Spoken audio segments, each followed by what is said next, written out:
विधायकगण, सम्मानित सभी जनप्रतिनिधिगण, सभी संस्कृति प्रेमी सज्जन वृंद, इस जिला के उपायुक्त, पुलिस अधीक्षक एवं सभी पदाधिकारीगण, इस आयोजन को सफलीभूत करने वाले सभी प्रत्यक्ष अप्रत्यक्ष रूप से सहयोगी रहे सभी बंधुगण, उपस्थित सभी संस्कृति कर्मी, रंगकर्मी, सम्मानित कलाकारगण, सभी उपस्थित भाइयों बहनों, प्रिंट एवं इलेक्ट्रॉनिक मीडिया के साथियों, जोहार। मौसमी प्रभाव तथा अत्यधिक भाग दौड़ के कारण मेरी तबीयत खराब है, इसलिए इस आयोजन में मैं प्रत्यक्ष रूप से भाग नहीं ले पाया हूं। इसके लिए मुझे अत्यंत दुख है। आप सभी महानुभावों के बीच मैं शारीरिक रूप से उपस्थित नहीं हो पाया, परंतु मेरा मन एवं मेरी भावनाएं यहीं कहीं आप लोगों के बीच में उपस्थित है। हम सभी जानते हैं कि बौद्धकालीन सभ्यता में यह स्थान इथिखोई के रूप में प्रसिद्ध था। आज यही इथिखोई इटखोरी के रूप में विद्यमान है। क्योंकि संस्कृतियां कभी नष्ट नहीं होती, वो कालांतर में देश काल परिस्थिति के अनुरूप बदल सांकेतिक रूप से इसका आयोजन किया, लेकिन आज फिर धीरे धीरे अपने पुराने वैभव को इटखोरी महोत्सव प्राप्त करने जा रहा है। अनेक संप्रदायों की संगम स्थली वैष्णव, शैव, शाक्त, गणपत्य, बौद्ध, जैन यानी प्राचीन भारत के जितने भी प्रमुख संप्रदाय थे, उस सभी संप्रदायों के उत्पत्ति और उसके प्रगति के इतिहास को संजो रखने वाली यह प्राचीन भूमि, जो बौद्ध काल से इटखोरी के नाम से जानी गई, उसके पूर्व में भद्दलपुर और आज भी ग्रामीण क्षेत्र में भदुली के नाम से लोगों के जुबान पर इसका नाम उसके हृदय में बसा है।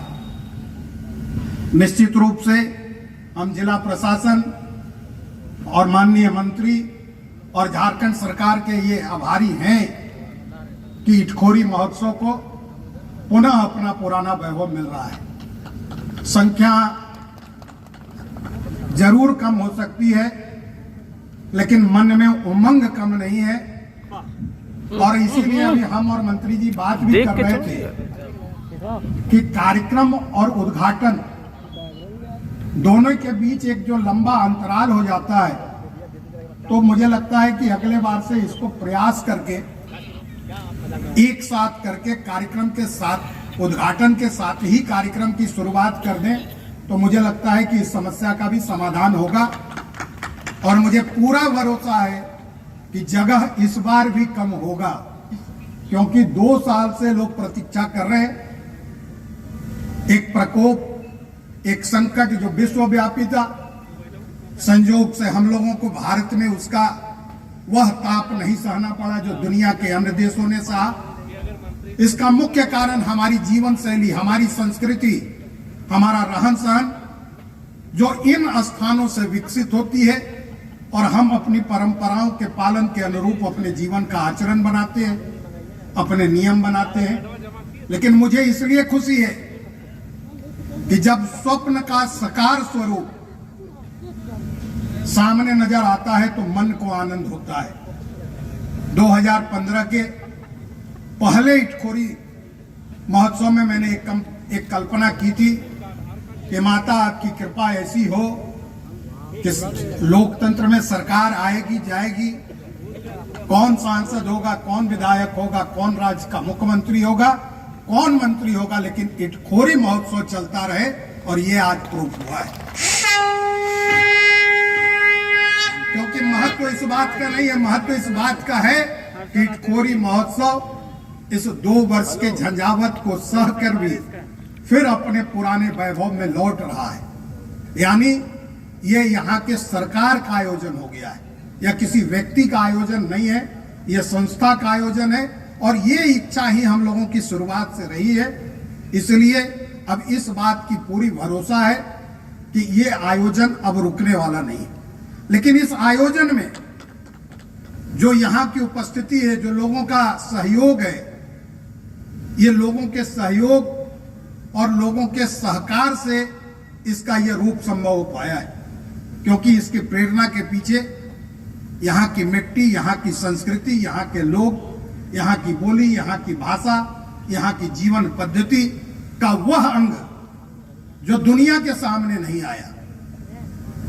क्योंकि बीच के कालखंडों में हमारे जिले का जो वर्णन होता था वो रक्त रंजित वर्णन था, और 2014 के दिसंबर में भी ऐसी घटना हुई थी, और उसी घटना के पश्चात इटखोरी महोत्सव का हम लोगों ने संकल्प लिया था, और वो संकल्प अब साकार हो रहा है। और निश्चित रूप से इस जिले के हर सामाजिक कार्यकर्ता, राजनीतिक कार्यकर्ता या समाज जीवन के क्षेत्र में रहने वाले हर व्यक्ति के मन में इटखोरी महोत्सव को लेकर जो प्रेम है, जो उत्साह है, वो मुझे लगता है कि राजनीति जहां लोगों को बांटती है, संस्कृति जोड़ने का काम करती है। और उसका सबसे बड़ा उदाहरण इटखोरी महोत्सव और इटखोरी महोत्सव के आज का मंच है।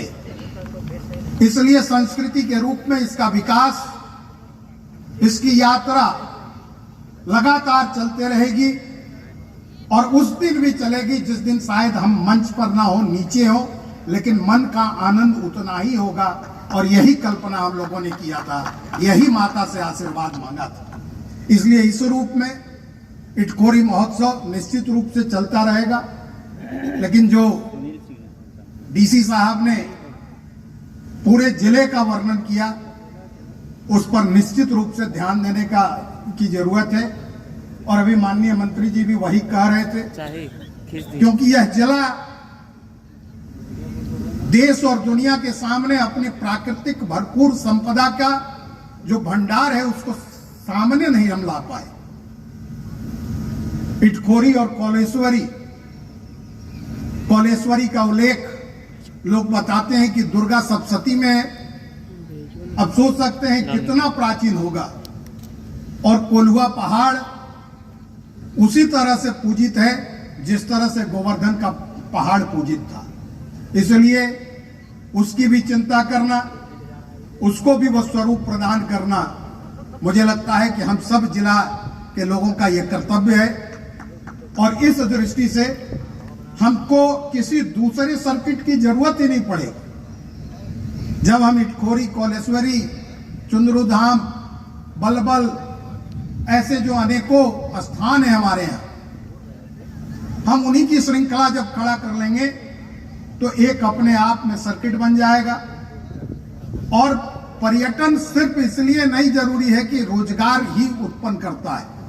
पर्यटन हमको हमारी संस्कृति से, हमारे मर्यादा से, हमारे रीति रिवाज से भी परिचित कराता है, और हमारे नौजवानों को ये प्रेरणा देता है कि जब हमारा अतीत इतना सुंदर था, इतना शक्तिशाली था, तो हम एक सुंदर भविष्य का निर्माण कर सकते हैं।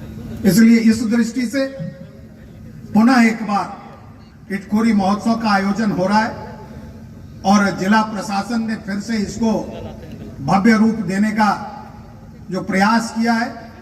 और मुझे पूरी उम्मीद है कि रात जाते जाते मुझे लगता है कि एसपी साहब के लिए भीड़ संभालना कठिन हो जाएगा, क्योंकि पहली बार का भी यही अनुभव था। पहले दिन जरूर भीड़ कम थी, लेकिन दूसरे दिन ऐसा लगा था कि यहां अव्यवस्था फैल जाएगी। लेकिन यह माता का दरबार है, यहां साक्षात शिव भी उपस्थित है, बुद्ध और जैन भी उपस्थित हैं, इसलिए अनिष्ट नहीं हो सकता, ये पूरा भरोसा है।